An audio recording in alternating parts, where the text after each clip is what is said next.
Hello friends, welcome back to YouTube channel. आज हम देखेंगे पिछले लेक्चर में हमने देखा था what is circular motion, what is the angular displacement, angular velocity और एंगुलर एक्सेलरेशन। तो हमने देखा था सर्कुलर मोशन क्या होता है, motion of object along the circumference of the circle is called the circular motion. अभी हमने उसमें देखा था एंगुलर डिस्प्लेसमेंट, एंगुलर वेलोसिटी और एंगुलर एक्सेलरेशन। अभी हम देखेंगे सर्कुलर मोशन में एंगुलर वेलोसिटी का डायरेक्शन हम कैसे निकालते। एंगुलर वेलोसिटी का direction always along the axis of rotation रहता है, लेकिन वो ऊपर रहता है नीचे रहता है। हम वो कैसे देखेंगे, हम देखेंगे राइट हैंड थंब रूल से। अभी मान लो कि हमारा सर्कुलर एक ऑब्जेक्ट है, वो पार्टिकल वो एंटी क्लॉकवाइज घूम रहा है। एंटी क्लॉकवाइज मतलब क्या रहता है, क्लॉक हमेशा कैसे घूमती है, टिक टिक टिक टिक इस डायरेक्शन में, और एंटी क्लॉकवाइज मतलब क्लॉक के अपोजिट डायरेक्शन में। अभी हमारा ऑब्जेक्ट एंटी क्लॉकवाइज घूम रहा है, तो हम क्या करेंगे, हमारा राइट हैंड लेंगे और हमारा फिंगर कर्ल करेंगे किस डायरेक्शन में, जिस डायरेक्शन में वो ऑब्जेक्ट घूम रहा है। अभी ऑब्जेक्ट किस डायरेक्शन में घूम रहा है, इस डायरेक्शन में, तो हम फिंगर ऐसे कर्ल करेंगे, ऐसे कर्ल करेंगे, और हमारा जो ये थंब है वो क्या दिखाएगा, एंगुलर वेलोसिटी का direction along the axis of rotation. तो हमारे इन एंटी क्लॉकवाइज डायरेक्शन हमारा एंगुलर वेलोसिटी डायरेक्शन किस ऊपर हो गया, इन एंटी क्लॉकवाइज डायरेक्शन। अभी ऑब्जेक्ट क्लॉकवाइज घूम रहा है, अभी ऑब्जेक्ट क्लॉकवाइज घूम रहा है, तो हम कर्ल फिंगर कैसे करेंगे हमारे राइट हैंड का along the direction of object. अभी ऑब्जेक्ट कैसे घूम रहा है, ऐसा, तो हम कर्ल फिंगर कैसे करेंगे, ऐसा। तो हमारा थंब किधर जा रहा है, नीचे, ऐसा घूम रहा है ना ऑब्जेक्ट, तो हम हमारा कर्ल फिंगर कैसे करेंगे, नीचे। तो कर्ल फिंगर कर्ल हमारा फिंगर हम along the direction of object करेंगे, और हम थंब किधर जा रहा है, नीचे। तो ये हो गया हमारा एंगुलर वेलोसिटी का डायरेक्शन। हम किससे निकालते हैं, राइट हैंड थंब रूल से। अभी ऑब्जेक्ट एंटी क्लॉकवाइज घूम रहे थे, एक्सिस ऑफ एंगुलर वेलोसिटी का डायरेक्शन ऊपर हो गया। अगर ऑब्जेक्ट क्लॉकवाइज घूम रहा है तो हमारा एंगुलर वेलोसिटी का डायरेक्शन क्या हो गया, नीचे हो गया। अभी हमारा कैरेक्टरिस्टिक ऑफ सर्कुलर मोशन रहेगा था, तो circular motion is an accelerated motion. वो एक्सेलरेटेड मोशन क्यों है, क्योंकि हर टाइम पे हमारा वेलोसिटी का डायरेक्शन चेंज होता है। अभी ए पॉइंट पे देखा तो वेलोसिटी इस साइड रहेगी, अगर बी पॉइंट में देखा तो वेलोसिटी इस साइड रहेगी, अगर सी पॉइंट में देखा तो वेलोसिटी इस साइड रहेगी, और डी पॉइंट में देखा तो वेलोसिटी इस साइड रहेगी। तो हर एक पोजीशन पे हमारा वेलोसिटी का डायरेक्शन चेंज हो रहा है। तो वेलोसिटी का डायरेक्शन चेंज हो रहा है, तो एक्स ए एक्सेलरेटेड मोशन है। और second one, it's periodic motion. Periodic क्यों है, जब ऑब्जेक्ट सर्कुलर मोशन में घूमता है तो वो हमेशा एक ही पाथ फॉलो करेगा ना। अभी वो यहाँ से घूमेगा तो यहाँ आएगा, वापिस यही पाथ फॉलो करेगा, तो इसीलिए वो it's periodic motion. Periodic motion means the object follow the same path during its motion, it's called periodic motion. तो ये हो गया circular motion is an accelerator motion और इट इज पीरियोडिक मोशन। ये दो हो गया। अभी हमको ये हो गया। अभी हमको एंगुलर वेलोसिटी निकालने का रहेगा, तो हम कैसे करेंगे, मान लो कि ऑब्जेक्ट है पूरा कंप्लीट एक वन रिवॉल्यूशन कंप्लीट कर रहा है। ये ऑब्जेक्ट यहाँ से घूम के यहाँ से पूरा एक सर्कल कंप्लीट कर रहा है इन एंटी क्लॉकवाइज डायरेक्शन। तो हम इस ऑब्जेक्ट का स्पीड कैसे निकालेंगे, स्पीड क्या रहता है, डिस्टेंस अपॉन टाइम। तो डिस्टेंस क्या होगा, ये क्या होगा, सरकम्फरेंस ऑफ द सर्कल। अभी सरकम्फरेंस ऑफ द सर्कल क्या रहता है, 2πr। तो डिस्टेंस हम क्या रखेंगे, 2πr, और टाइम क्या रखेंगे, t। तो स्पीड v क्या होगा, 2πr/t। अभी हमको पता है v क्या है, लीनियर वेलोसिटी और एंगुलर वेलोसिटी में रिलेशन क्या है, v is equal to r omega. ये हमने देखा था ना। तो यहाँ पे v की जगह पे हम क्या रखेंगे, r ओमेगा रखेंगे। अभी r कैंसिल, तो एंगुलर वेलोसिटी का फॉर्मूला क्या हमको मिल गया, 2π/t। ये एक फॉर्मूला होगा। अभी हमको पता है frequency is equal to 1 time period, तो W क्या होगा, 2π/2πn। ये 1/t का हमने क्या रख दिया, n रख दिया। तो हमको एंगुलर वेलोसिटी की दो फॉर्मूले मिल गए, omega is equal to 2π/t और omega is equal to 2πn। ये दो हो गया। अभी हम देखेंगे uniform circular motion. What is uniform circular motion.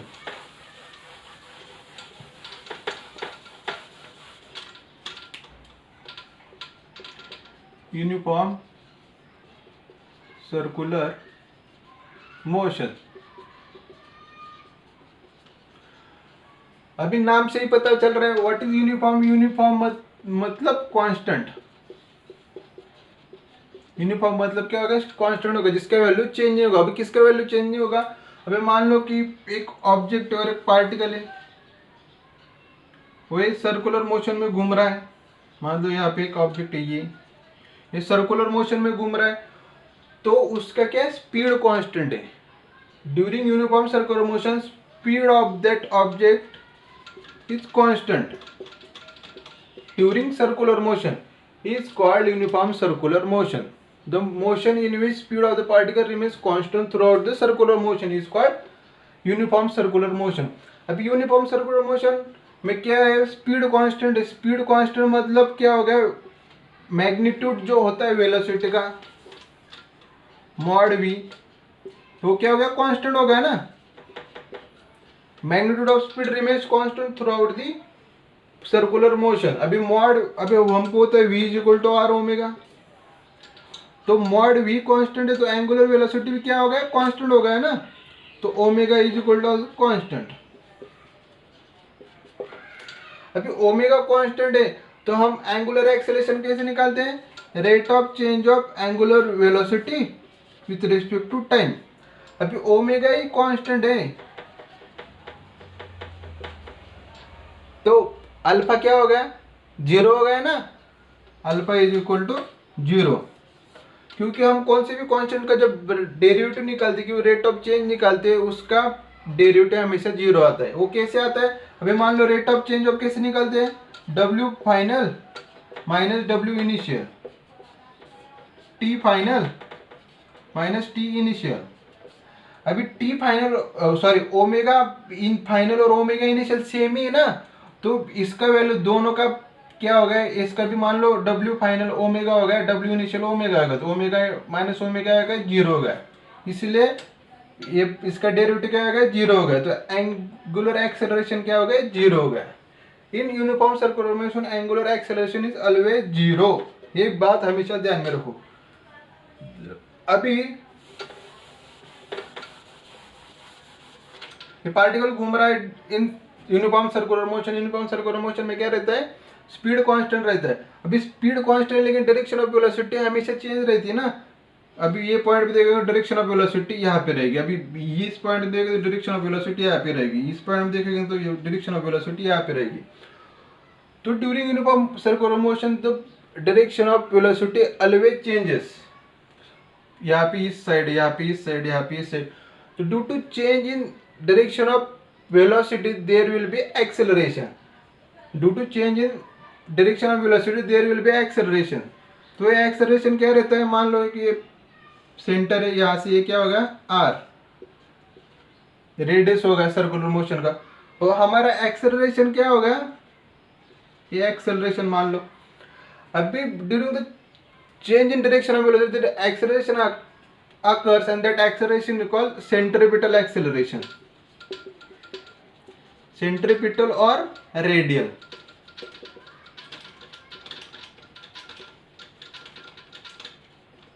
Acceleration क्यों आ रहा है सेंट्रीपिटल और radial, due to change in direction of velocity, due to change in direction of velocity. अभी यहाँ पे ध्यान में रखो, हमारा वेलोसिटी का मैग्नीट्यूड है वो कांस्टेंट है, सिर्फ वेलोसिटी का डायरेक्शन चेंज हो रहा है, इसीलिए अभी डायरेक्शन ऑफ वेलोसिटी चेंज हो रहा है तो एक्सेलरेशन आकर हो रहा है। और एक्सेलरेशन को क्या हम बोलते हैं, सेंट्रीपिटल और रेडियल एक्सेलरेशन। हम सेंट्रीपिटल एक्सेलरेशन ए सी और ए आर से डिनोट करते हैं। पे हो गया ए सी और ए आर, हम सेंट्रीपिटल एक्सेलरेशन होते हैं। अभी सेंट्रीपिटल एक्सेलरेशन और रेडियल एक्सेलरेशन का फॉर्मूला क्या है, ओमेगा स्क्वायर आर, ये होगा सेंट्रीपिटल और रेडियल एक्सेलरेशन। अभी centripetal acceleration is along the radius but directed toward the centre of the circle. ये पॉइंट हमेशा ध्यान में रखो, centripetal acceleration is always along the radius but direction कैसा होता है, डायरेक्शन टुवर्ड्स द सेंटर। तो हम रेडियस फॉर्म में देखा जाए तो a r is equal to minus omega square r vector.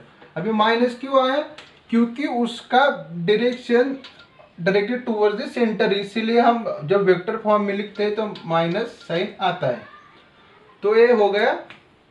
और during circular motion there is always centripetal acceleration, जब जब सर्कुलर मोशन रहता है उसमें सेंट्रीपिटल एक्सेलरेशन रहता ही रहता है।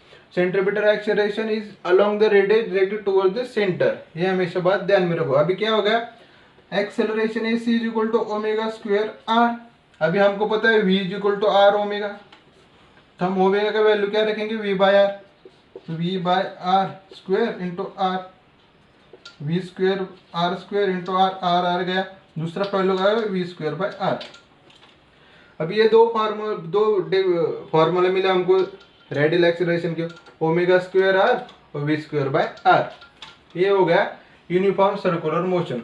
अभी हम देखेंगे इन यूनिफॉर्म सर्कुलर मोशन, अभी मेन पॉइंट ध्यान में रखो, angular acceleration is always zero, speed throughout the motion is constant but velocity changes, velocity direction change, due to change in direction of velocity there is acceleration occurs and that acceleration is called centripetal or radial acceleration।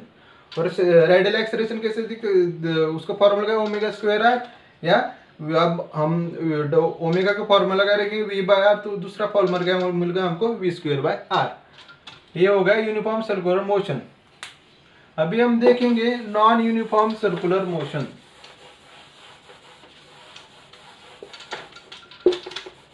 अभी ये क्या हो गया, uniform. अभी यहाँ पे non लिख देता हूं मैं, नॉन यूनिफॉर्म सर्कुलर मोशन। अभी हमने देखा था in uniform circular magnitude of speed remains constant throughout the motion, लेकिन uniform non uniform circular motion में मैग्नीट्यूड ऑफ स्पीड भी चेंज होता रहता है थ्रू आउट द मोशन। अभी मान लो ये सर्कुलर मोशन है, एक ऑब्जेक्ट यहाँ से घूम रहा है, ये उसका रेडियस हो गया, ये वेलोसिटी होगा। अभी नॉन यूनिफॉर्म, अभी एक पार्टिकल है ए वो सर्कुलर मोशन में मूव कर रहा है इन एंटी क्लॉकवाइज डायरेक्शन, तो during non uniform circular motion speed is varying throughout the circular motion। अभी इसका एग्जांपल क्या हो गया, जब हम फैन चालू करते हैं, फैन हम जब चालू करते हैं तो धीरे धीरे स्पीड गेन करना चालू करता है, जब तक वो एक पर्टिकुलर मैक्सिमम स्पीड अटेन नहीं करता तब से वो धीरे धीरे स्पीड बढ़ाना चालू करता है। वो किसके एग्जांपल हो गया, नॉन यूनिफॉर्म सर्कुलर मोशन का। दूसरा एग्जांपल, हम जब फैन बंद करते हैं वो मैक्सिमम स्पीड में रहता है, धीरे धीरे कम होता जाता है, तो ये किसका एग्जांपल हो गया, नॉन यूनिफॉर्म सर्कुलर मोशन का। अभी during non uniform circular motion speed varies. अभी स्पीड वेरी करता है, तो स्पीड वेरी तो वेलोसिटी चेंजेस, वेलोसिटी का मैग्नीट्यूड और डायरेक्शन दोनों चेंज होगा। याद रखो सर्कुलर मोशन में वेलोसिटी का डायरेक्शन हमेशा चेंज रहता है, वो यूनिफॉर्म सर्कुलर मोशन रहो या नॉन यूनिफॉर्म सर्कुलर मोशन रहो। लेकिन यहाँ पे क्या है, मैग्नीट्यूड भी चेंज हो रहा है, तो मैग्नीट्यूड चेंज हो रहा है तो यहाँ पे एंगुलर एक्सेलरेशन आएगा कि नहीं आएगा, क्योंकि v is equal to r omega. अभी v चेंज हो रहा है तो ओमेगा भी चेंज होगा, अभी ओमेगा चेंज होगा तो उसका एक्सेलरेशन आएगा ना। अभी एंगुलर वेलोसिटी चेंज होगा तो उसका एक्सेलरेशन आएगा। तो angular acceleration non uniform circulation में रहता है। यूनिफॉर्म सर्कुलेशन में क्या था, ओमेगा कांस्टेंट रहता है, एंगुलर एक्सेलरेशन 0 था। अभी इसमें एंगुलर एक्सेलरेशन आता है क्योंकि यहाँ पे वेलोसिटी का मैग्नीट्यूड भी चेंज हो रहा है और वेलोसिटी का डायरेक्शन भी चेंज हो रहा है। तो अल्फा हम कैसे निकालते हैं, dw/dt, rate of change of angular velocity with respect to time. ये क्या होगा, अल्फा हो गया एंगुलर एक्सेलरेशन। ये हो गया नॉन यूनिफॉर्म सर्कुलर मोशन। अभी ये क्या हो गया, नॉन यूनिफॉर्म सर्कुलर मोशन हो गया। अभी हम देखते हैं अल्फा हो गया d/dt। अभी यहाँ पे क्या हो गया, ये centripetal acceleration always directed towards the centre along the radius. ये हो गया नॉन यूनिफॉर्म सर्कुलर मोशन। अभी दोनों का डिफरेंस हम देखेंगे तो क्या लिखेंगे,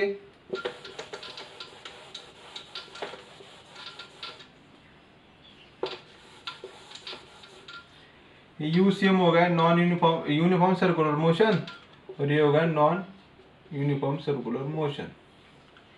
तो यहाँ पे क्या है, स्पीड कांस्टेंट, यहाँ पे क्या है, speed of particular object does not constant. ये थ्रू आउट सर्कुलर मोशन में वेरी करता है। जब हम फैन चालू करते हैं, जब तो मैक्सिमम स्पीड अटेन नहीं करते, उसका स्पीड बढ़ता ही रहता है। दूसरा, यहाँ पे स्पीड कांस्टेंट तो एंगुलर वेलोसिटी ओमेगा कांस्टेंट, यहाँ पे ओमेगा कांस्टेंट नहीं रहेगा, डज नॉट कांस्टेंट। यहाँ पे ओमेगा कांस्टेंट इसलिए एंगुलर एक्सेलरेशन 0। अभी यहाँ पे ओमेगा कांस्टेंट है क्या, नहीं है, तो यहाँ पे एंगुलर एक्सेलरेशन रहेगा D omega by D T. अभी यहाँ पे सिर्फ एक ही एक्सेलरेशन अवेलेबल रहता है, वो क्या है, सेंट्रीपिटल एक्सेलरेशन और रेडियन। यहाँ पे क्या रहता है, सेंट्रीपिटल भी रहता है, और दूसरा क्या रहता है, टेंजेंशियल रहता है। वो बात बताना भूल गया मैं, टेंजेंशियल एक्सेलरेशन।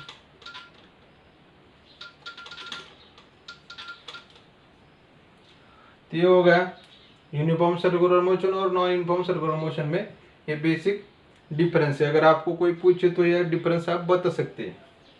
अभी हम देखते हैं टेंजेंशियल एक्सेलरेशन।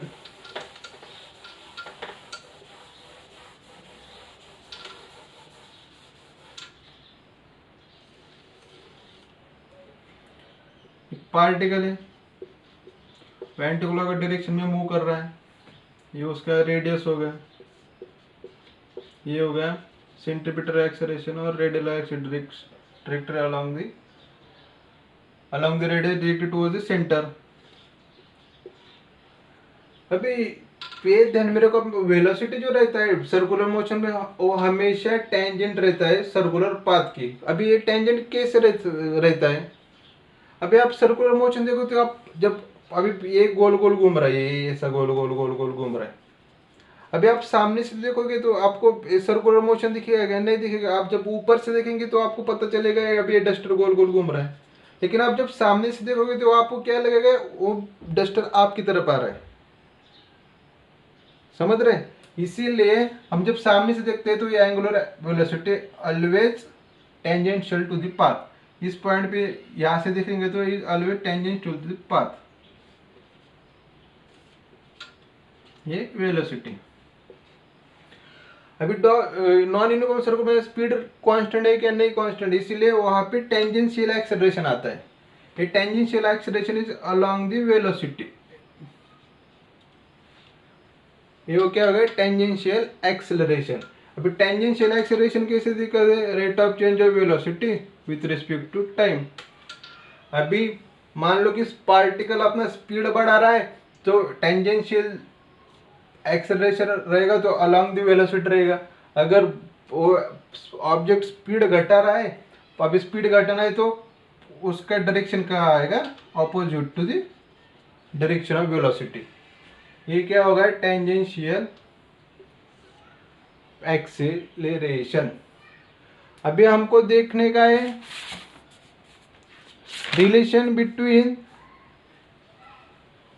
हमको देखने का है relation between tangential acceleration and angular acceleration. Okay, r alpha,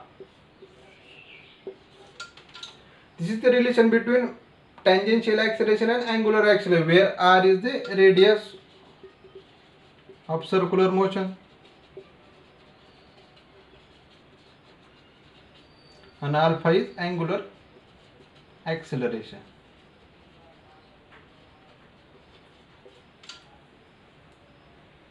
ये दूसरा पॉइंट हो गया। इन नॉन यूनिफॉर्म सर्कुलर मोशन दो टाइप के एक्सेलरेशन रहते हैं, एक हो गया सेंट्रीपिटल एक्सेलरेशन और दूसरा हो गया टेंजेंशियल एक्सेलरेशन। अभी टेंजेंशियल एक्सेलरेशन क्यों आता है, क्योंकि वहां पे मैग्नीट्यूड ऑफ वेलोसिटी चेंज हो रहा है।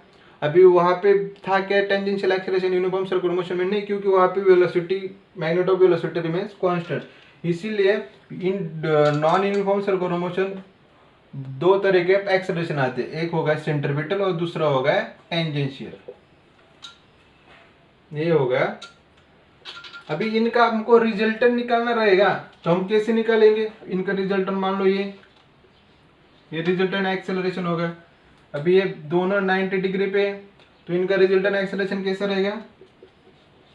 Under root of AC square plus AT square. ये होगा इनका रिजल्टेंट एक्सेलरेशन। ये सब पॉइंट आप ध्यान में रखो। अभी हम देखते हैं सेंट्रीपिटल फोर्स और सेंट्रीफ्यूगल फोर्स।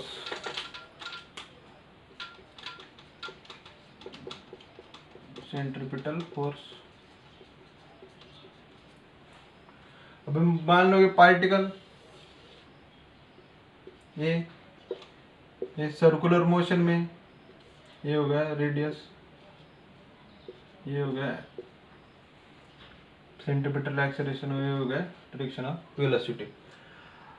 अब हम देखते हैं कि ड्यूरिंग सर्कुलर मोशन, अभी during uniform circular motion the speed of particle remains constant but velocity magnitude direction of velocity changes.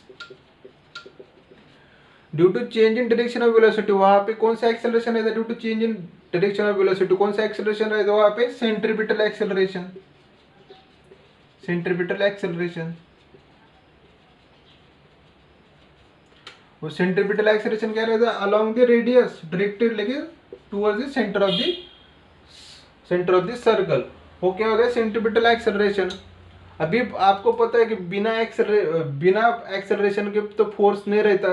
आपको पता है force is equal to mass into acceleration. इसीलिए the force which providing the centripetal acceleration is called centripetal force. पता चल रहा है आपको? अभी वहां पे सेंट्रीपिटल, अभी ड्यूरिंग सर्कुलर मोशन में, यूनिफॉर्म सर्कुलर मोशन में सेंट्रीपिटल एक्सेलरेशन है क्योंकि वहां पे change in direction of velocity, to change in direction of velocity वहां पे सेंट्रीपिटल एक्सेलरेशन आकर हो रहा है। अभी देयर इज विदाउट दे, अभी वहां पे एक्सेलरेशन है तो फोर्स आना ही आना है। The force which provide the centripetal acceleration is called centripetal force. अभी हमको पता है force is equal to mass into, यहाँ पे during uniform circular motion acceleration कौन सा रहता है? Centripetal acceleration. अभी हमको सेंट्रीपिटल एक्सेलरेशन का दो फार्मूला पता है, ओमेगा स्क्वायर आर या वी स्क्वायर बाय आर। अभी ये फार्मूला लगाते हैं हम, F is equal to AC क्या रखेंगे? V square by R. तो सेंट्रीपिटल एक्सेलरेशन क्या होगा? M V square by R. ये भी सेंट्रीपिटल फोर्स क्या होता है? Along the radius, centripetal force along the radius directed towards the centre. ये बात आप हमेशा ध्यान में रखो। अभी आप बोलोगे कि सर सेंट्रीपिटल कोई अलग तरह का फोर्स रहता है कि नहीं? सेंट्रीपिटल फोर्स पहले से है, वो दूसरे फॉर्म में अवेलेबल रहता है। अभी सर आप बोलेंगे कौन से दूसरे फॉर्म में अवेलेबल रहते हैं? मैं आपको एग्जांपल तौर पे बताता हूँ। अभी मान लो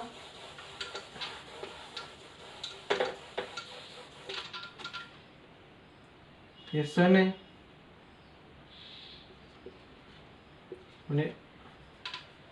ये अर्थ है,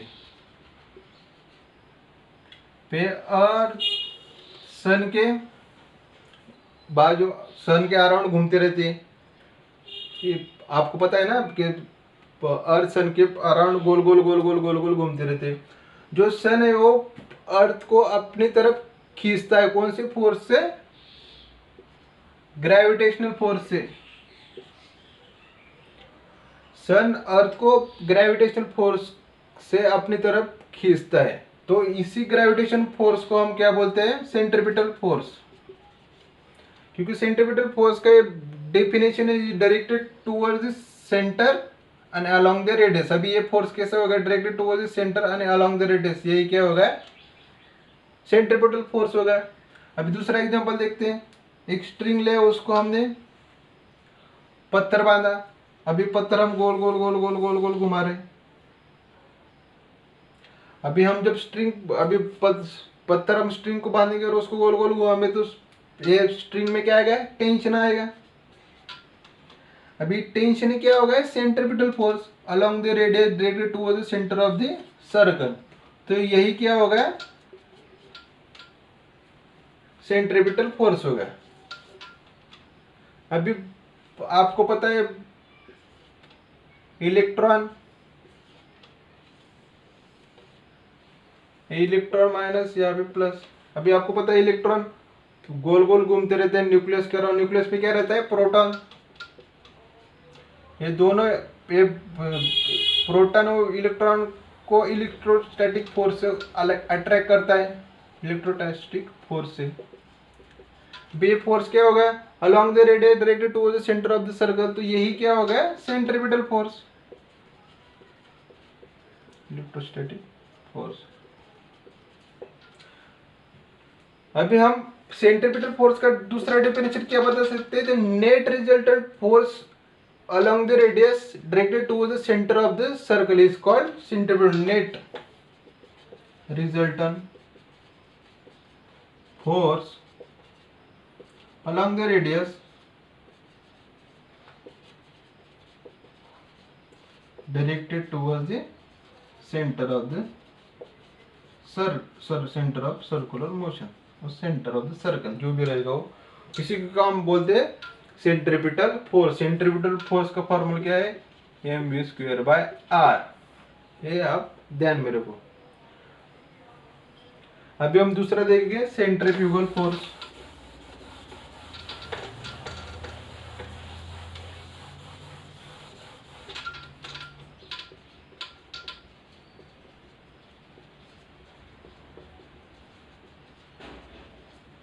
हमने पहले देखा सेंट्रीपिटल, अभी देखेंगे सेंट्रीफ्यूगल फोर्स। अभी सेंट्रीफ्यूगल फोर्स क्या रहता है, आपने सबने मेरी गो राउंड देखा है। मेरी गो राउंड क्या रहता है, पैसा गोल गोल झूला रहता है जिसमें घोड़े लगा रहते हैं और हम घोड़े पे बैठते हैं। अगर आपको नहीं पता हो, आपको नेट पे सर्च करो, आपको मिल जाएगा। वो एक झूला रहता है, वो गोल गोल घूमते रहता है और वो घोड़े रहते हैं, उसमें हम बैठते हैं। अब मान लो कि मेरी गो राउंड है और यहाँ पे आप बैठे हो। अभी जब आप घोड़े पे बैठे हो और आप वो मेरी गो राउंड जब घूमना चालू करता है तब आप उस घोड़े पे बैठे रहते हो और आप जब वो घूमता है, आपने आग बंद किया।